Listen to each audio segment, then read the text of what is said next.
Hello, I'm Dan Moyane. Welcome to #Connect Africa Moyane. This is the second part of my conversation with the Chief Executive of the Nelson Mandela Foundation, Sello Hatang. You may remember that in the first part, we talk about his early years growing up as a boy without a father in the mining town of Stilfontein near Klerksdorp in the Northwest Province. He was sharing with us his dreams of wanting to become a teacher, but later on ending up working for the National Archives, and how that led him to the Human Rights Commission, and then later on, having witnessed the atrocities of xenophobia in South Africa against African foreign nationals, he then decided he'd had enough, and then he got a call from the Nelson Mandela Foundation. And this part two of our conversation, we're going to talk about that part of his journey as a manager at the Nelson Mandela Foundation. Of course, I'm hoping he'll share some insights, leadership-wise, having worked alongside the greatest icon of our time, Nelson Mandela. Sello, thank you very much. Let's continue our conversation. You then get a call from the Nelson Mandela Foundation after the Human Rights Commission.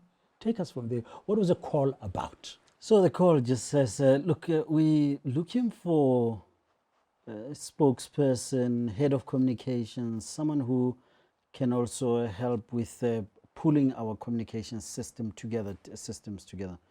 And you are being headhunted for this role. Would you come for an interview? Which I do. A couple of days later, say, no, actually, you're a successful candidate. And that's in 2008? 2008.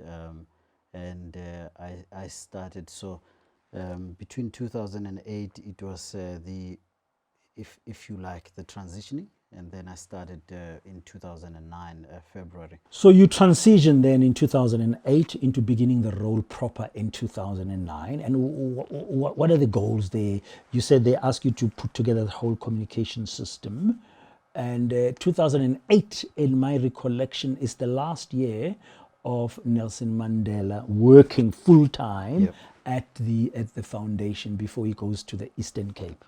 So in fact, the 2008 moment when Madiba is sitting there trying his best to retire one more time.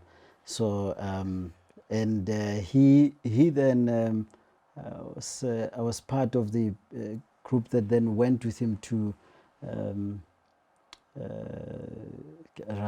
he actually didn't come along, but we then decided that we would do a recording of him, because at the time he had said, no guys, this is it. But two things that happened during that period, 2008, end of 2008 and 2010, Madiba had this thing of almost wanting to retrace his steps, almost on a wind down, if you like. I'm winding up my stuff, going back to some of these places. I had the honor of taking him to two places. One was Freedom Park, and I keep referring back to your Mozambique years, because I'm reminded of when we got there. He's been taken by Ndate Wale Sirote through the Freedom Park, and he's asking, so do you have so-and-so also acknowledged? And it then reminds because us, there's a list of names of heroes of the liberation struggle. Yes. So as he's going through this, he's then asking about people that he remembers. So he says, no, do you have so-and-so? And it's not people who come to mind easily. So do you have so-and-so and so-and-so? And they keep confirming, yes, we do, and that person is there. Yes, we do, that person is there. And it reminds us of how Madiba didn't like heroics, of being the hero who just get towered over everybody else, and he wanted to acknowledge the role of others. Then the moment referring to Mozambique, he then asked, so do you also have Samora Machel here? He said, yes. But he's inside. There's a whole thing inside, but you can't go in there because his mobility was already a challenge then. So he asks again later, did you say you have Samora Machel? Yes, we do. Third time, he says, no. Before I go, Wally, I want you to confirm that you have Samora Machel. So now we're wondering, what is this about? So He says, no, I'm doing this so that when I get home, I can say, darling, I asked and they said yes. To Mama Grasa To Mama Grasa Machel. And the second one was going to Alex with him. And again, there was a moment of sadness where he was rattling names of people. Yes, you know, when he arrived in the 40s, he lived in Alex in a small room when he was a security guard at a mining company. And now he's going through a list of people that he lived with in the 40s.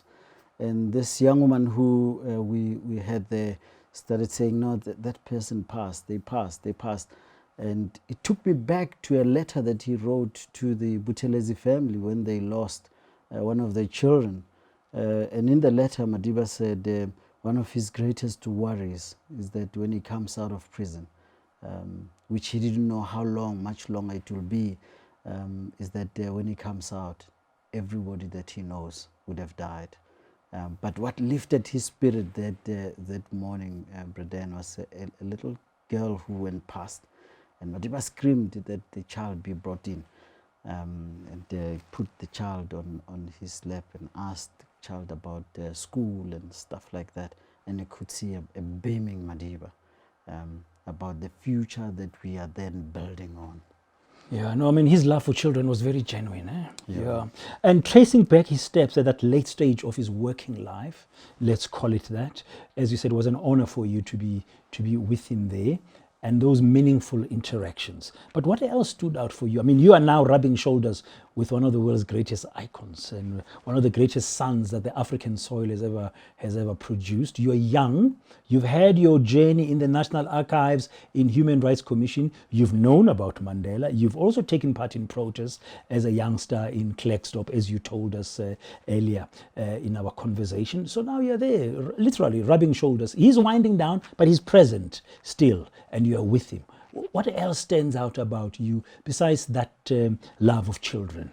You know, maybe I should take you to a moment. I was not there that moment. So a colleague of mine, Marietta, went with Madiba to Soweto, also in that period. And Madiba wanted to go to a particular place. They went there. When they were done, he then wanted to go to another one. So they did a drive around a bit. And then finally, people then got wind that Madiba was there, and there was a crowd that built up. And Marietta tells a story that stuck with me. You know, it stayed with me because he says when they got in the car, the crowd started singing Nelson Mandela, Nelson Mandela, Hauna ya Tswana Lwena, Nelson Mandela, Nelson Beautiful Mandela. song. No one like you, you know. So, and so Madiba gets in the car and he says, but why are they doing this? So she says, because it's you. So he says, yeah, but why? Why are they doing this? He says, because it's you, Madiba. You know. He says, yeah, but you know, it's this thing that then gets to a leader's head. Wow. That no one is like you. Wow. And she came back and she relayed that story, and apparently before she could even respond, Madiba then just lay his head back and just meditated, I guess, about the day that was, and they drove back. No word exchanged from that point.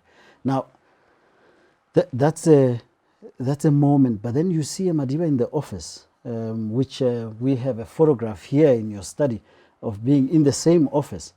Where Madiba would receive people, and you'd see his humility. He stands up to go and greet people, and he introduces himself. Now, even when he was battling to walk at the time, yeah, he would still want to stand up and greet you properly. And I remember moments where you'd have a person who walks in, and they were a child of an activist, for example, and they would walk in and they want to kiss his feet.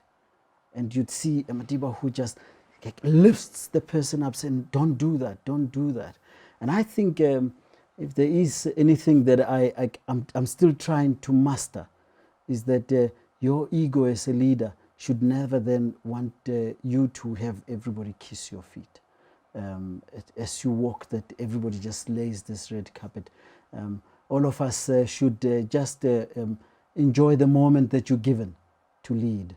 And once that moment ends, you then know that actually all I am is just human. I'm just a human being. Don't allow it to get into your head, like when he was hearing, according to Marietta, your colleague, telling the story when they were singing Nelson Mandela, how now there's no one like you. He was saying, but what are they doing? This thing gets into people's heads. So he was very mindful that leadership positions could change people, and he didn't want to be changed. And I think that's there's many stories of the Trevor Manuel, for example, telling a story of how Madiba was sitting in a car, and as they are driving off, there's a crowd that builds around, and one of the bodyguards then goes out and starts whipping people off to get off the road. So Dada Trevor Manuel tells the story of how Madiba then just opened the door and got out, and he said to the security, "Why are you hitting them? Why are you hitting our people? Just tell them to move, and they will move." And that's what happened. The person just said, "Move," and people just opened the path. Madiba went back in the car, and the car drove through. And apparently, a visibly angry Madiba said, "This is what we should not be doing." So I think there's a gentleness in leadership that's required, a connection with humans, with other human beings, that we are lacking, just being human, and recognizing the humanity of others. Do we have it in Africa today? I think it's there. We just have to keep digging at it. And one of the challenges that I think we faced with as young leaders, I was appointed CEO of the foundation at the age of 37.